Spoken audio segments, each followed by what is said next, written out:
ಚಂದ್ರಚೂಡ ಎಂಬ ರಾಜನಿರುತ್ತಾನೆ.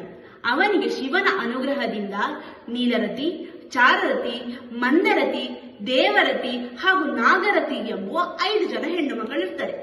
ಈ 5 ಜನ ಹೆಣ್ಣು ಮಕ್ಕಳು ಶಿವನ ಪುತ್ರನಾದಂತಹ ಸುಬ್ರಹ್ಮಣ್ಯನನ್ನ ವರಿಸಬೇಕು ಎಂಬುವ ಆಸೆಯಿಂದ ಕೈಲಾಸದ ಕಡೆ ಹೊರಟಿರ್ತಾರೆ. ಹೀಗೆ ಹೊರಡುವಾಗ ಕೈಲಾಸದಲ್ಲಿದ್ದ ನಂದಿ ಇವರಿಗೆ ಒಳಗಡೆ ಹೋಗಲು ಅನುಮತಿ ಕೊಡುವುದಿಲ್ಲ. ಇದರಿಂದ ಸಿಟ್ಟುಗಂದಂತ ಇವರು ನಂದಿಗೆ ನೀನು ಭೂಲೋಕದಲ್ಲಿ ರಾಕ್ಷಸನಾಗಿ ಜನಿಸು ಅಂತ ಶಾಪ ಕೊಡ್ತಾರೆ. ಒಂದು ಕ್ಷುಲ್ಲಕ ಕಾರಣದಿಂದಾಗಿ ನನಗೆ ಶಾಪ ಕೊಟ್ಟರು ಎಂಬ ಬೇಸರದಿಂದ ನಂದಿಯು ಈ 5 ಜನ ಹೆಣ್ಣು ಮಕ್ಕಳಿಗೆ ನೀವು ಭೂಲೋಕದಲ್ಲಿ ಸರ್ಪವಾಗಿ ಹೋಗಿ ಅಂತ ಶಾಪಿಸುತ್ತಾನೆ. ಅದೇ ರೀತಿ ಈ 5 ಜನ ಹೆಣ್ಣು ಮಕ್ಕಳು ಸಹ್ಯಾದ್ರಿ ಶ್ರೇಣಿಯಲ್ಲಿ ಸರ್ಪಗಳಾಗಿ ವಾಸವಾಗಿರ್ತಾರೆ. ಅದೇ ರೀತಿ ಒಂದು ದಿನ ಅಲ್ಲಿಗೆ ವ್ಯಾಘ್ರಪಾದ ಎಂಬುವ ಮುನಿ ತಪಸ್ಸಿಗೋಸ್ಕರ ಬಂದಿರ್ತಾನೆ. ತಪಸ್ಸಿಗೆ ಬಂದಂತ ಮುನಿಗೆ ಈ ಸರ್ಪಗಳ ಓಡಾಟದಿಂದ ಅವನ ತಪಸ್ಸು ಭಂಗವಾಗ್ತದೆ.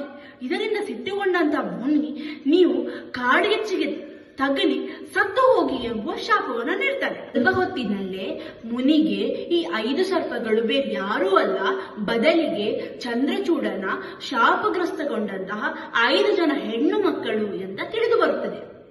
ತಿಳಿದ ತಕ್ಷಣ ಮುನಿ ಸರ್ಪಗಳಿಗೆ ಹೇಳ್ತಾನೆ, ನೀವು ಚಿಂತಿಸಬೇಡಿ, ದೇವವರ್ಮ ಎಂಬುವ ರಾಜ ಬಂದು ನಿಮ್ಮನ್ನ ಕಾಡ್ಗಿಚ್ಚಿನಿಂದ ಬಚಾವ್ ಮಾಡ್ತಾನೆ ಅಂತ ಹೇಳ್ತಾರೆ. ಮುನಿಯ ಮಾತಿನಂತೆ ಮುಂದೊಂದು ದಿನ ಆ ಸಹ್ಯಾದ್ರಿ ಶ್ರೇಣಿಯಲ್ಲಿ ಕಾಡ್ಗಿಚ್ಚು ಬರುತ್ತದೆ.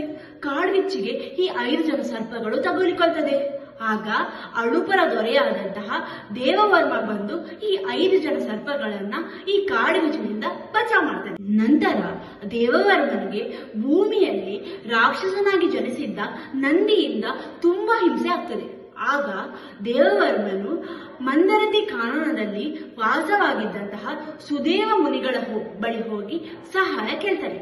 ಸುದೇವ ಮುನಿಗಳು ದೇವಿಯನ್ನು ಕುರಿತು ಪ್ರಾರ್ಥನೆ ಮಾಡ್ತಾರೆ. ಕಾಡ್ಗಿಚ್ಚಿನಿಂದ ಬಚಾವಾದಂತಹ 5 ಸರ್ಪಗಳು ಒಂದೊಂದು ಅರಣ್ಯದಲ್ಲಿ ಹೋಗಿ ವಾಸವಾಯಿತು.